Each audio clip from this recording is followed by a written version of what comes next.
మహాదేవ శంభో శంకర. ఓం నమ శివాయ. హాయ్ అండి, నమస్తే. Welcome to my channel. ఎలా ఉన్నారు అందరూ?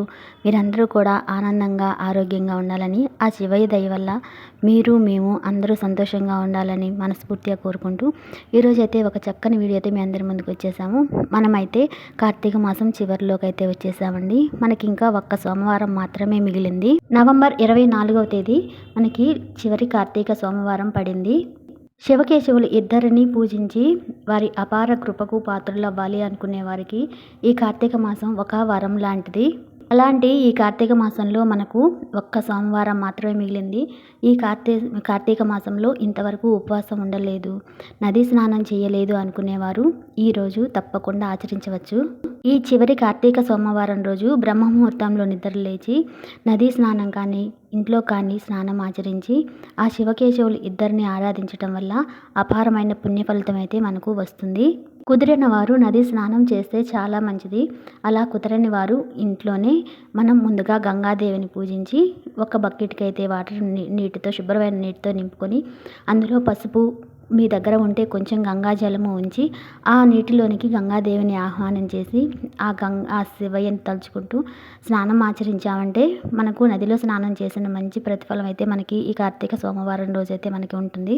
ఈరోజు ఉపవాసం ఉండాలి, ఉపవాసం చేయాలి అనుకునేవారు బ్రహ్మముహూర్తంలో నిద్రలేచి ఇంట్లో నిత్య దీపం పెట్టుకొని తులసి కోట దగ్గర కార్తీక దామోదర పూజ చేసుకొని, తులసి కోట లేదు అనుకున్నవారు ఇంట్లో దేవుడి మందిరంలోనే కార్తీక దామోదరుని పూజ చేసుకొని మీకు దగ్గరలోని ఏదైనా దేవాలయంలో విష్ణాలయం కానివ్వండి, శివాలయం కానివ్వండి సందర్శించి వీలైన వాళ్ళు అభిషేకం చేసుకొని, లేదు అంటే శివాలయంలో విష్ణాలయంలో ఒక దీపం వెలిగించుకొని ఆ దేవుణ్ణి దర్శనం చేసుకొని ఇంటికి వచ్చి ఆ రోజు ఉపవాస దీక్షను అయితే ప్రారంభించాలి.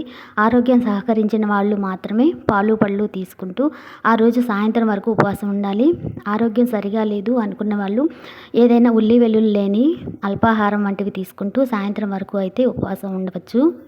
ఈ విధంగా ఉపవాస దీక్ష చేస్తూ ఆ శివయ్య నామస్మరణతో ఆ రోజు ఉదయం నుంచి సాయంత్రం వరకు కూడా ఆ శివయ్య ఆ విష్ణుమూర్తి నామస్మరణతో అయితే గడుపుతూ ఉండాలి.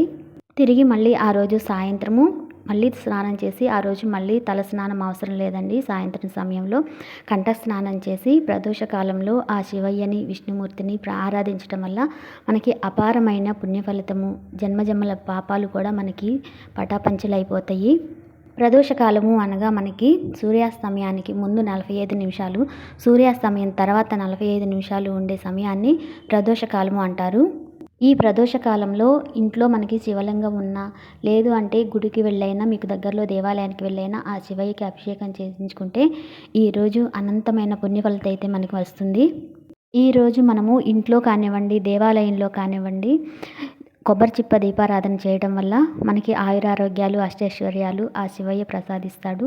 ఇంట్లో చేయదలిచిన వారు పూజా మందిరంలో ప్రదేశం ఉంది అనుకుంటే ఆ పూజా మందిరంలో ఆ శివయ్యకి అభిషేకం చేసుకొని ఒక కొబ్బరి చిప్ప దీపారాధన చేసుకుంటే చాలా మంచిది.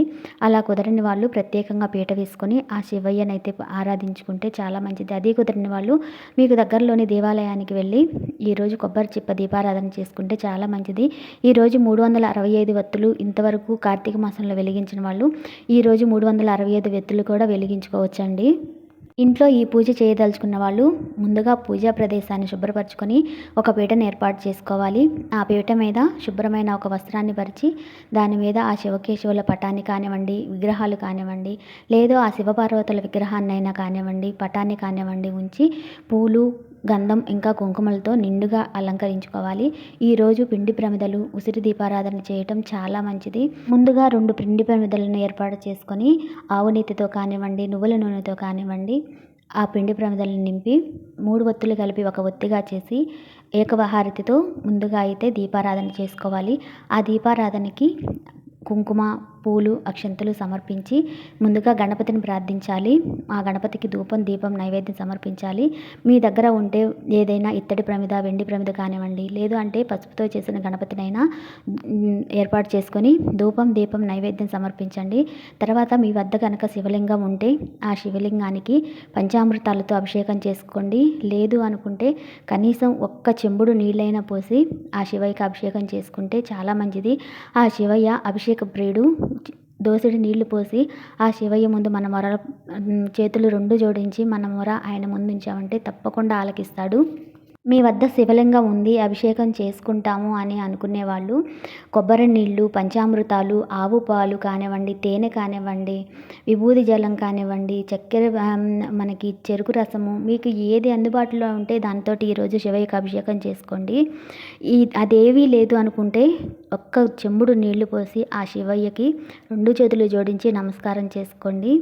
ప్రదోష కాలంలో చేసే ఆ శివయ్య పూజ కోటి రెట్ల పుణ్య ఫలితాన్ని అయితే మనకిస్తుంది. తప్పకుండా ఈ ప్రదోష కాలంలో సోమవారం రోజు ఈ ప్రదోష కాలంలో కుదిరినంత వరకు ఆ శివయ్య ఆరాధన చేసుకునేలాగా ప్రతి ఒక్కళ్ళు ప్రయత్నించేయండి. కొబ్బరి దీపారాధనకి ముందుగా ఒక ఇత్తడి లేదా రాగి లేదా వెండి ఒక శుభ్రమైన ఒక ప్లేటుని ఏర్పాటు చేసుకొని దానికి గంధం ఇంకా కుంకుమ బొట్లు అలంకరించుకోవాలి. అందులో 3 దోసెలతో బియ్యాన్ని అయితే నింపాలండి. ఒక కొబ్బరికాయను తీసుకొని ఆ శివయ్యకి ఆ పేరు చెప్పుకుంటూ ఆ కొబ్బరికాయనైతే శివయ్యకి సమర్పించి మనం కొబ్బరికాయని సమర్పించినట్లుగా శివయ్యకైతే కొట్టుకోవాలి. తర్వాత అందులోని ఒక కొబ్బరి చిప్పను తీసుకొని మనం ముందుగా ఏర్పాటు చేసుకున్న ఆ ప్లేట్లో ఉంచుకొని ఆవు నెయ్యితో ఈ దీపారాధన చేసుకుంటే చాలా మంచిది. అది కుదరని వాళ్ళు నువ్వుల నూనెతో అయినా ఈ దీపారాధన చేసుకోవచ్చు. ఆవు నెయ్యి కానివ్వండి, నువ్వుల నూనె కానివ్వండి ఆ కొబ్బరి చిప్పలో వడ్డించి 5 ఒత్తులు కలిపి ఒక ఒత్తిగా చేసి ఏకహారతితో ఈ దీపారాధన చేసుకొని ఆ దీపానికి గంధం ఇంకా కుంకుమ బొట్లు, అక్షంతలు, పూలు సమర్పించాలి. ఈ ప్రదోషకాల పూజలో ఆ విష్ణుమూర్తిని, ఆ శివయ్యని ఇద్దరిని పూజించడం వల్ల మంచి ప్రతిఫలాలు మనకు వస్తాయండి. ముందుగా విష్ణుమూర్తికి సంబంధించిన ఏవైనా స్తోత్రాలు కానివ్వండి, పద్యాలు ఏవిస్తే అవి మీకు నోటికి వచ్చినవి ఏవైనా కానివ్వండి విష్ణుమూర్తిని తలుచుకొని తర్వాత ఆ శివయ్యకి కూడా తెల్లటి అక్షంతలు, పూలు, సుగంధభరితమైన పూలు మీకు ఏవి అందుబాటులో ఉంటే వాటితోటి ఆ శివయ్యకి, విష్ణుమూర్తికి అష్టోత్తరం చేసుకోండి. ఈ కార్తీక మాసంలో ప్రదోషకాలంలో చేసే పూజ కానివ్వండి, మనం ఈ కార్తీక మాసం చేసే ప్రతి పూజ కూడా శివకేశవులిద్దరికీ చెందేలాగా ప్రతి పూజనైతే మనం ఆచరించాలి. కేవలం శివయ్యని పూజించినా లేదు అంటే కేవలం విష్ణుమూర్తిని పూజించినా ఆ పూజకి తగ్గ ప్రతిఫలం అయితే మనకు ఉండదండి. ఈ కార్తీక మాసంలో ఆ శివకేశవులిద్దరినీ కలిపి పూజించడం వల్ల మన మనోవాంఛలు తీరి మన ఆర్థిక ఇబ్బందులు తొలగి మన కోరికలన్నీ నెరవేరుతాయి.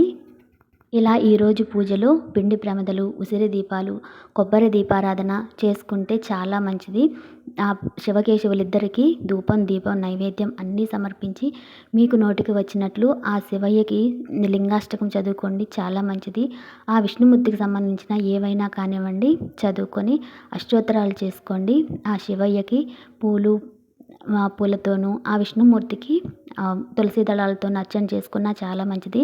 ఈరోజు పూజలో బిల్వదళాలతో పూజ చేస్తే చాలా మంచిదండి.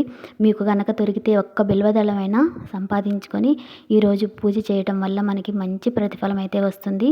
అవి దొరకని వాళ్ళు ఏవైనా తెల్లటి పూలు మీకు అందుబాటులో ఏ పూలు ఉంటే ఆ పూలతోటి ఆ శివకేశవులిద్దరిని ఆరాధించుకోండి. తర్వాత ఈ పూజలో ధూపం, దీపం, నైవేద్యం అన్నీ సమర్పించేసి కర్పూర హారతి ఇవ్వండి, పంచహారతి ఇవ్వండి. ఆ శివకేశవులిద్దరిని 2 చేతులు జోడించి నమస్కారం చేసి ఇద్దరిని వేడుకోండి. మనకి కార్తీక మాసంలో చేసే ప్రతి పూజకి, ప్రతి దానానికి, ప్రతి పూజా విధానానికి కూడా 1000 రెట్ల ఫలితం అయితే వస్తుంది. ఈరోజు పూజలో నైవేద్యంగా మీ దగ్గర ఏ ఉంటే అవి డ్రై ఫ్రూట్స్ కానివ్వండి, పండ్లు కానివ్వండి, లేదు అంటే ఒక కొబ్బరికాయ అయినా కానివ్వండి, పూర్ణ ఫలమైన కొబ్బరికాయను కొట్టినా మంచి ప్రతిఫలం అయితే వస్తుంది. మీ దగ్గర ఏది అందుబాటులో ఉంటే అది నైవేద్యంగా సమర్పించి ఆ శివకేశవులిద్దరికీ కర్పూర హారతిని, నీరాజనాన్ని సమర్పించండి, పంచహారతిని సమర్పించండి. 2 చేతులు జోడించి మీ బాధలన్నీ ఆ శివకేశవులిద్దరికీ చెప్పుకొని ఈ కార్తీక మాసంలో చేసే ప్రతి పూజకి మాకు మంచి ప్రతిఫలాన్ని ప్రసాదించి మీ కరుణ, దయ మాకు నిండుగా ఉండాలి తండ్రి, అందరూ బాగుండాలి, అందులో మేము ఉండాలని మనస్ఫూర్తిగా ఆ శివకేశవులిద్దరిని మనస్ఫూర్తిగా వేడుకోండి. ఇలా పూజ మొత్తం కంప్లీట్ అయిపోయిన తర్వాత ఆ చంద్ర దర్శనం చేసుకొని, నక్షత్ర దర్శనం చేసుకొని మనమైతే ఉపవాసాన్ని విరమించవచ్చు. ఉల్లి వెల్లుల్లి లేని సాత్వికమైన ఆహారాన్ని అయితే తీసుకొని నేల పడక చేయాలి. ఆ రోజు బ్రహ్మచర్యం పాటించాలి. ఇలా పూజ మొత్తం ప్రశాంతంగా ముగించుకున్న తర్వాత పీట ఎప్పుడు కదిలించుకోవాలి అనేది చాలామందికి సందేహం వస్తుందండి. మరుసటి రోజు మంగళవారం కదా, తీయవచ్చా లేదా అని. ఈ దీపారాధన మొత్తం కొండెక్కిన తర్వాత మనం యథాస్థానంలో అయితే ఆ శివయ్య ఫోటోని, విగ్రహాలను మొత్తం అయితే ఏర్పాటు చేసుకోవచ్చు. పిండి ప్రమిదలను ఎవరు తొక్కని ప్రదేశంలో పచ్చని చెట్ల మొదట్లో కానివ్వండి, లేదు అంటే మీ దగ్గరలో గోమాత ఉంటే గోమాతకి తినిపించవచ్చు. ఈ కొబ్బరి కనుక మనం బాగుంటే మన ఆహారంతో పాటు మనం స్వీకరించవచ్చు, వంటల్లో వాడుకోవచ్చండి. మనకి కార్తీక మాసంలో వచ్చే చివరి సోమవారం కాబట్టి ఎవరైనా బ్రాహ్మణులకి స్వయంపాక దానం ఇంతవరకు ఇవ్వలేదు అనుకునేవారు ఈరోజు స్వయంపాక దానం ఇచ్చినా చాలా మంచిది. దీపదానము, ఉసిరి దానము, మనం ఏదైనా కానివ్వండి దీపదానం ఇవ్వాలి అనుకునేవారు ఈరోజు కార్తీక సోమవారం రోజు దీపదానం చేసినా చాలా మంచిది. మనం కార్తీక సోమవారం రోజు ఉపవాసం ఉండి ఒక్కళ్ళకైనా భోజనం పెడితే చాలా మంచిదండి. అలా కుదరదు అనుకున్న వాళ్ళు మనకి దగ్గరలోని గుడిలోని పూజారులకి, బ్రాహ్మణులకి స్వయంపాక దానం ఇస్తే చాలా మంచిది. వారికి ఒక పూటకి సరిపోయే విధంగా వారికి అన్నము వంటకి సరిపోయే విధంగా మనము స్వయంపాక దానం ఇస్తే చాలా మంచిది. అందులో బియ్యము, మీకు వీలుని బట్టి పండ్లు, కూరగాయలు, పాలు, పెరుగు ఇలాంటివి ఇస్తే చాలా మంచిది. ఎవరి వీలుని బట్టి వాళ్ళండి. మీకు తోచినంతలో మీరు మీ శక్తిని బట్టి బ్రాహ్మణులకి స్వయంపాక దానం ఇవ్వడం వల్ల ఈరోజు చేసిన ప్రతిఫలము చాలా మంచిది. ఈ కార్తీక సోమవారం రోజు బ్రాహ్మణులకి స్వయంపాక దానం ఇవ్వడం వల్ల ఆ శివయ్య అనుగ్రహం మనకి పరిపూర్ణంగా లభిస్తుంది. ఈరోజు కుదరని వాళ్ళు మళ్ళీ ఎప్పుడు చేసుకోవచ్చు ఇవన్నీ అనే సందేహం ఉన్న వాళ్ళకి మళ్ళీ మనము ఈ పూజను మనము కార్తీక సోమవారం కుదరని వాళ్ళు చివరి రోజు పోలిపాడ్యమి రోజు కూడా ఇదే విధంగా పూజనైతే ఆచరించవచ్చు అండి. ఆ రోజు కూడా దీపదానము, స్వయంపాక దానము ఈరోజు చేయలేని వాళ్ళు చివరి రోజు పోలిపాడ్యమి రోజు మనమైతే ఈ దానం అయితే ఇవ్వవచ్చు. పోలిపాడ్యం ఏ రోజు వచ్చింది, ఎలా చేసుకోవాలనేది మన ఛానల్లో అయితే వీడియో చేసి పెట్టానండి. చూడని వాళ్ళు ఇంతవరకు ఆ వీడియో చూడని వాళ్ళు తప్పకుండా ఆ వీడియో చూడండి. పోలిపాడ్యం ఎప్పుడు వచ్చింది, ఆ రోజు పాటించవలసిన నియమాలు, నాన్ వెజ్ తినవచ్చా, ఇలా అనేక సందేహాలు ఆ వీడియోలో మీ అందరితో షేర్ చేశాను. ఇంతవరకు చూడని వాళ్ళు తప్పకుండా ఆ వీడియోను కూడా చూసి తప్పకుండా ఒక లైక్ ఇవ్వండి. ఇదేనండి ఈరోజు వీడియో. ఈ వీడియో కనుక మీ అందరికీ నచ్చినట్లయితే ప్లీజ్ లైక్ చేయండి, షేర్ చేయండి, సబ్స్క్రైబ్ చేసి మన ఛానల్ని సపోర్ట్ చేయండి. ఇలాంటి మంచి మంచి వీడియోస్ కోసం పక్కనే ఉన్న బెల్ ఐకాన్ క్లిక్ చేయడం వల్ల నేను పెట్టే ప్రతి వీడియో కూడా మీ అందరికీ నోటిఫికేషన్ రూపంలో వస్తుంది. ఒక్క లైక్ ఇచ్చి సపోర్ట్ చేస్తారని మనస్ఫూర్తిగా కోరుకుంటున్నాను. ఈ వీడియో కనుక మీ అందరికీ నచ్చినట్లయితే ప్లీజ్ లైక్ చేయండి. ఈ వీడియో తప్పకుండా మీ అందరికీ నచ్చుతుంది, మీ అందరికీ ఎంతో కొంత ఉపయోగపడుతుంది అనేది నేను అనుకుంటున్నాను. మరో మంచి వీడియోతో మీ అందరి ముందుకు వస్తాను. అంతవరకు నమస్తే. Thanks for watching.